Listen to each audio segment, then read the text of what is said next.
Oke, Assalamualaikum warahmatullahi wabarakatuh.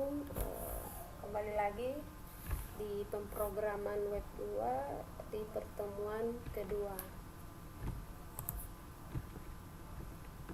Dalam pertemuan kedua ini pokok bahasan yang akan saya jelaskan yaitu masih dalam pengantar bahasa pemrogram website dinamis. Nah, sub pokok bahasannya pengenalan bahasa pemrograman PHP, installnya, sintaks, apa itu sintaks dan apa itu include. Nah, kita sebelum mengenal sintaks, include dan install, tentu kita harus mengenal dulu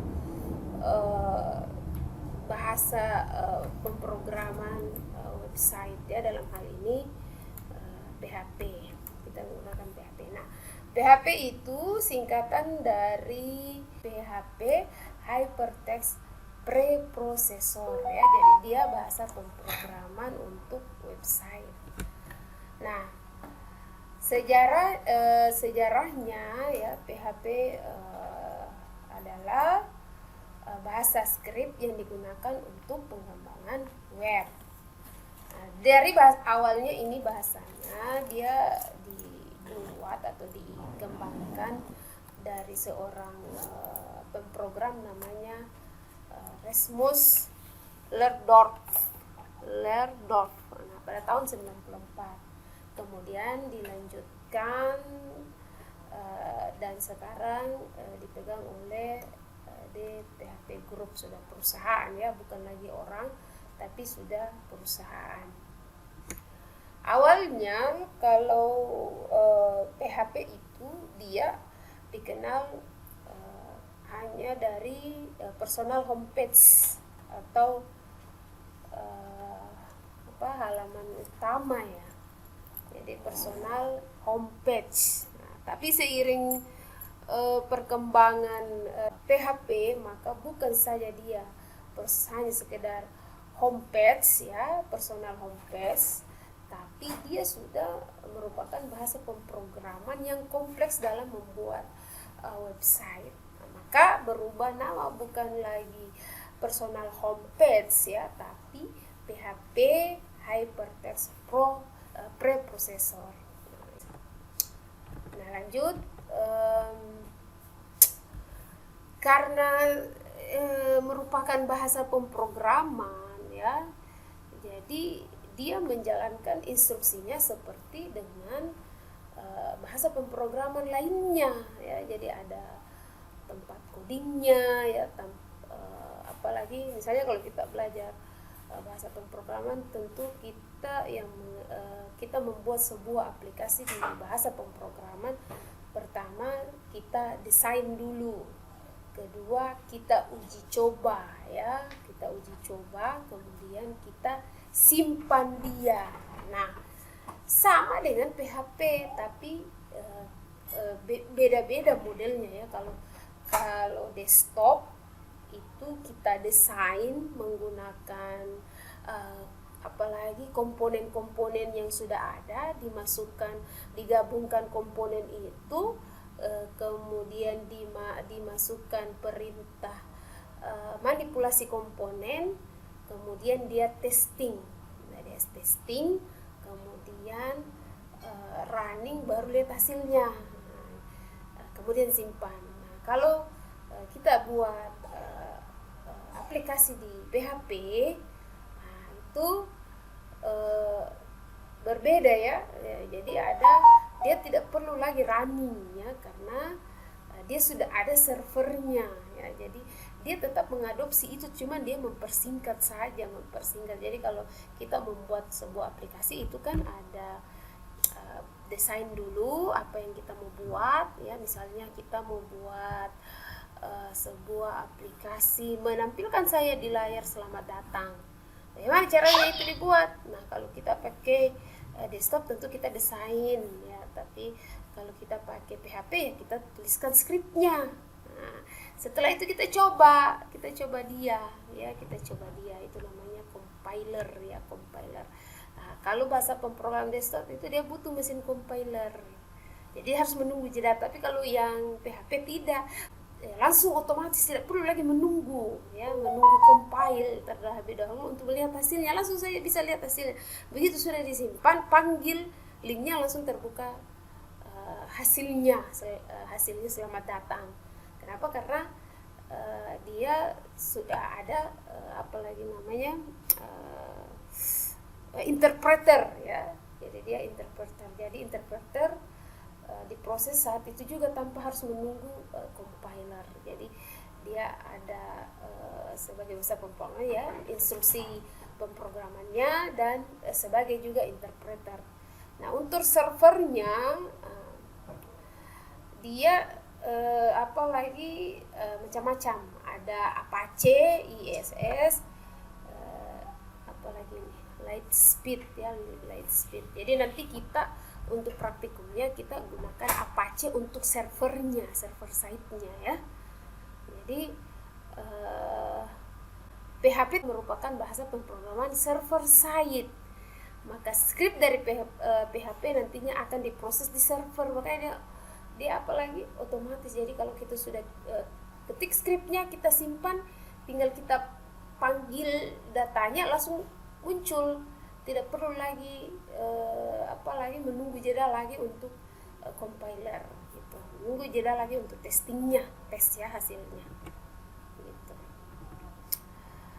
Nah, ini gambar ilustrasi proses eksekusi file script file di PHP atau script di PHP.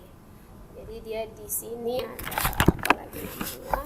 ada lokal komputer, kemudian web service ya, web service-nya dia sudah gabung dengan interpreter. Kalau kita pakai MySQL ya, jadi dia gabung di sini. Kemudian dia request melalui halaman page ya. Ini penjelasannya ada di sebelah. Jadi misalnya komputer lokal mengakses halaman misalnya www.exam.com/login php. Ini misalnya kita membuat file login.php. Nah, halaman tersebut akan merequest, jadi cara ilustrasi untuk membaca file di PHP seperti ini. Nah, begitu kita mengakses ini ya, loginnya, login.php ya. Nah, itu langsung halaman tersebut akan merequest data melalui internet ya, dalam bentuk kode HTML.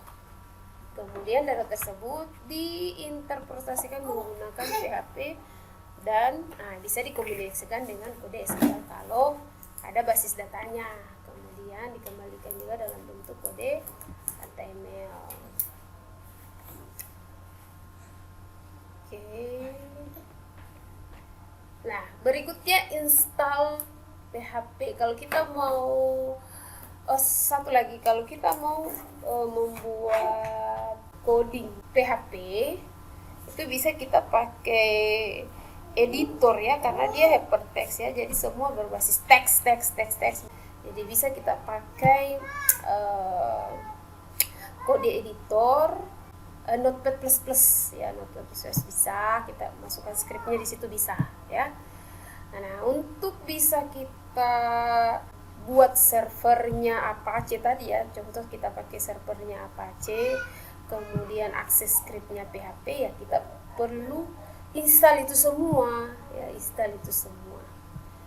Jadi ini ada langkah-langkah dalam bahasa pemrograman. Pertama, install web service, kemudian install PHP, dan install basis data.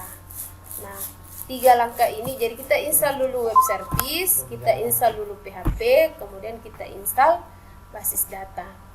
Nah, ketiga ini sudah ada paketnya, ada software paket yang begitu satu kali kita install, itu dia sudah memuat ketiga ini. Contohnya nanti kita pakai Laragon ya, jadi paket lokal server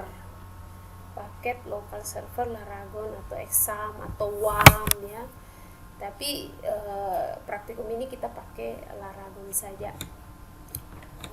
Oke, untuk cara ini untuk membuat program PHP tidak membutuhkan editor khusus. Kalian dapat menggunakan editor yang simple seperti Notepad atau Notepad++, dan editor yang kompleks seperti Visual Studio Code, atau Adobe Dreamweaver. Apalagi ya, kalau mau menyimpan kita pilih file berekstensi .php dan membukanya di web service yang telah terinstall dahulu.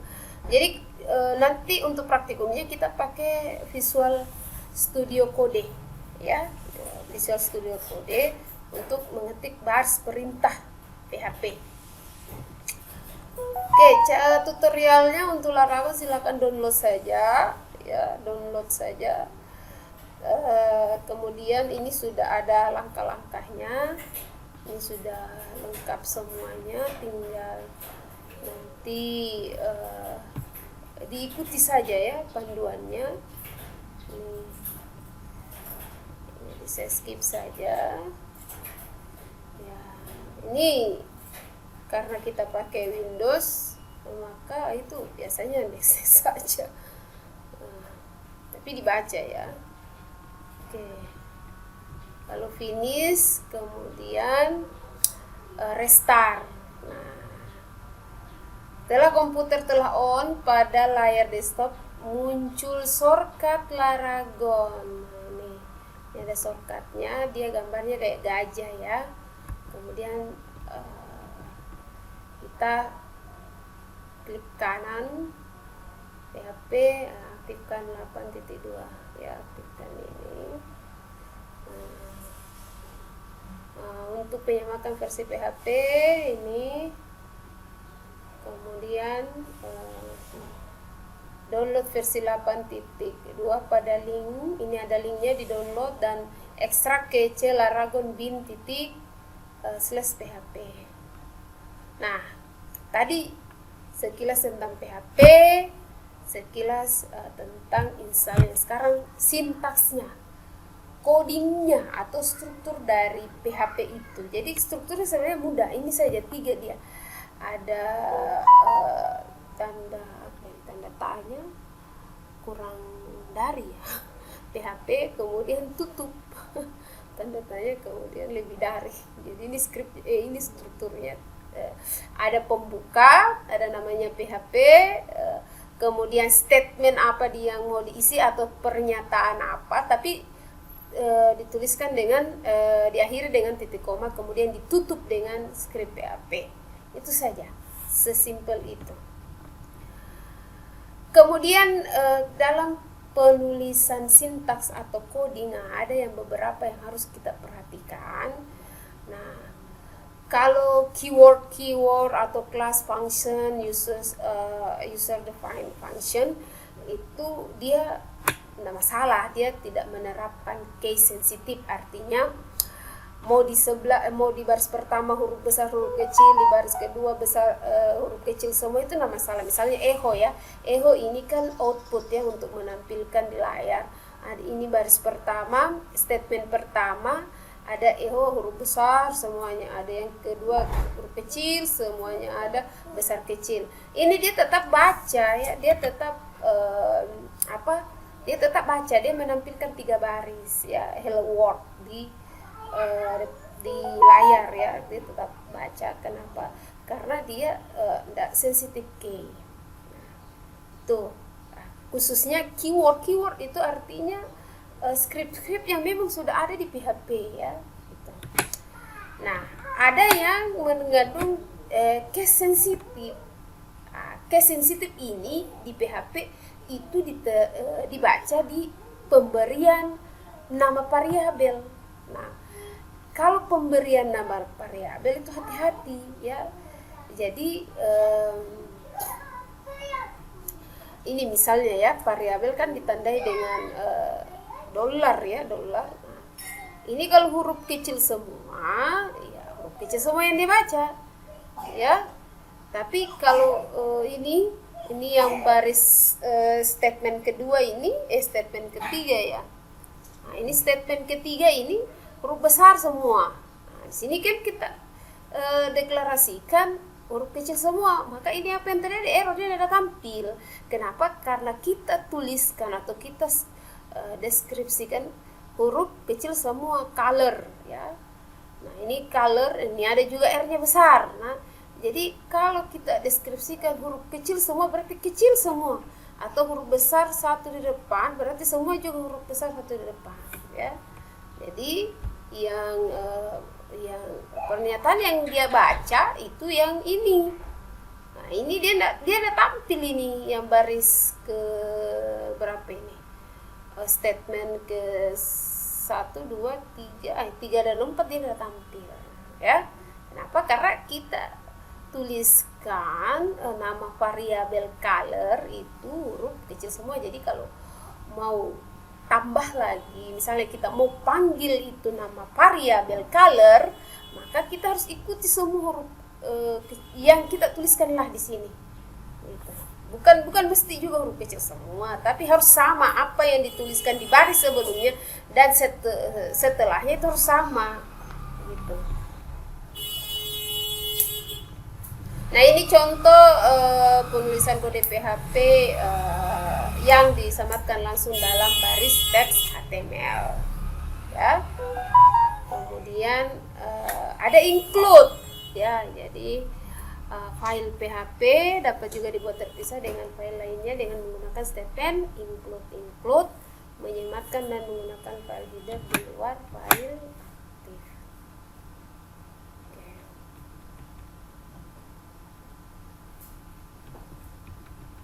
Oke, mungkin itu saja. Next kita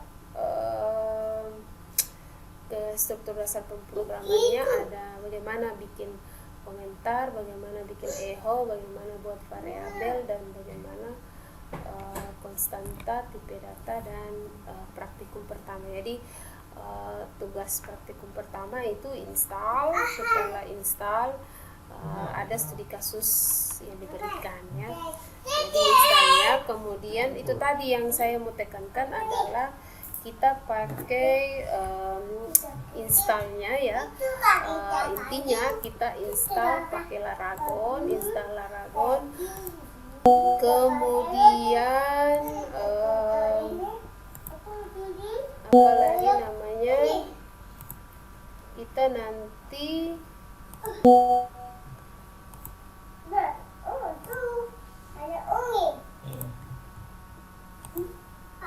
nah kita kode editornya kita gunakan Visual Studio Code.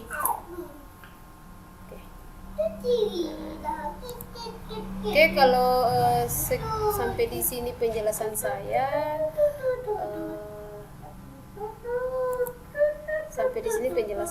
Kalau ada yang kurang mengerti nanti chat ya via grup saja apa yang tidak dimengerti.